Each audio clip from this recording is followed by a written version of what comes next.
Usai pandemi COVID-19 terjadi, Indonesia telah melakukan banyak pemulihan besar-besaran setelah ada banyaknya sektor yang terkena dampak buruknya, termasuk sektor konstruksi.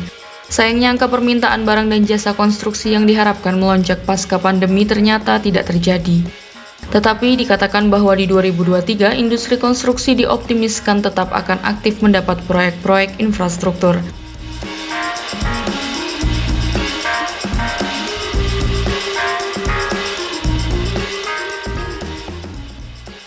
Untuk beberapa waktu ke depan, dikatakan oleh Menteri PUPR Basuki Hadimulyono, pemerintah akan lebih selektif dalam pembangunan baru.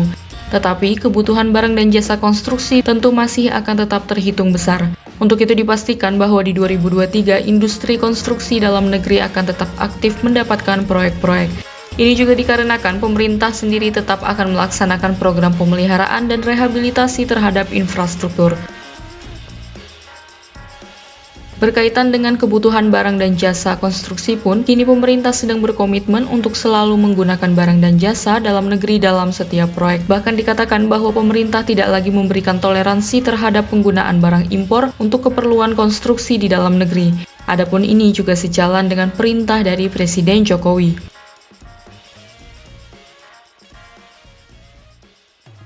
Dalam acara Infrastruktur Connect 2022, Menteri Basuki mengatakan terkait APBN bahwa dari sekitar 400 triliun rupiah APBN yang telah dibelanjakan telah didominasi oleh produk-produk dari dalam negeri. Total anggaran Kementerian PUPR yang sekitar 120 triliun rupiah per tiap tahunnya pun hampir 90% terus dibelanjakan untuk barang-barang dalam negeri. Untuk itu, komitmen pemerintah dalam penggunaan produk dalam negeri ini pun tentu diharapkan bisa mendongkrak atau mendorong industri konstruksi dalam negeri untuk mengembangkan pasarnya.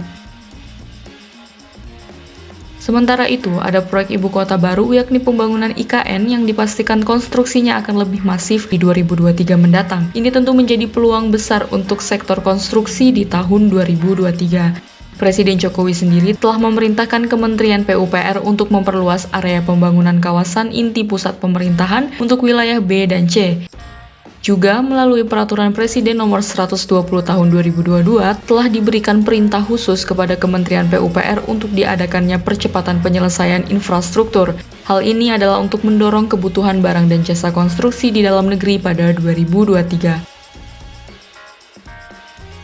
Kemudian pada 2023, pemerintah telah menganggarkan biaya pembangunan infrastruktur sebesar 392 triliun rupiah untuk proyek-proyek infrastruktur pemerintah yang akan menjadi fokus di 2023. Proyek-proyek tersebut adalah di bidang pelayanan dasar, ada pembangunan 3.511 unit rumah susun dan 3.361 unit rumah khusus.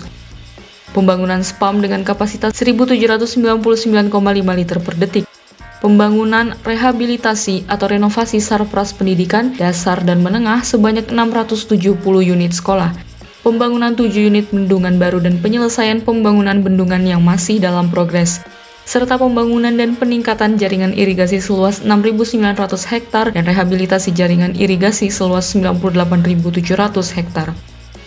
Kemudian di bidang konektivitas, ada pembangunan jalan sepanjang 571 km, 522 km jalan baru, dan 49 km jalan bebas hambatan.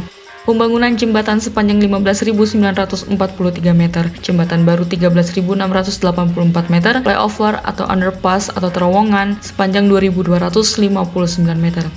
Pembangunan panjang jalur kereta api sepanjang 6.627 km spur, serta pembangunan bandara baru di 6 lokasi. Di bidang energi dan ketenagalistrikan, ada pipa transmisi gas bumi Cirebon-Semarang tahap 1, ruas Semarang-Batang, panjang 62,4 km. Pembangunan PLTS rooftop sebanyak 144 unit. Pembangunan penerangan jalan umum tenaga surya sebanyak 20.000 unit, serta konverter kit BBM GBBG untuk nelayan dan petani masing-masing sebanyak 20.000 unit.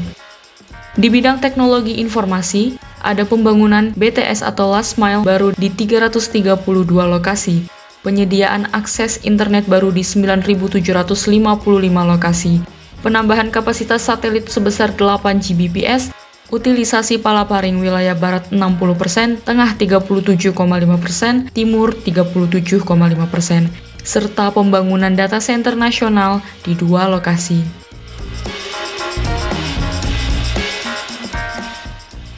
Dengan hadirnya proyek-proyek ini, diharapkan di 2023 sektor konstruksi terus menggeliat dan menciptakan optimistis untuk tetap menjadi penggerak utama ekonomi dalam negeri.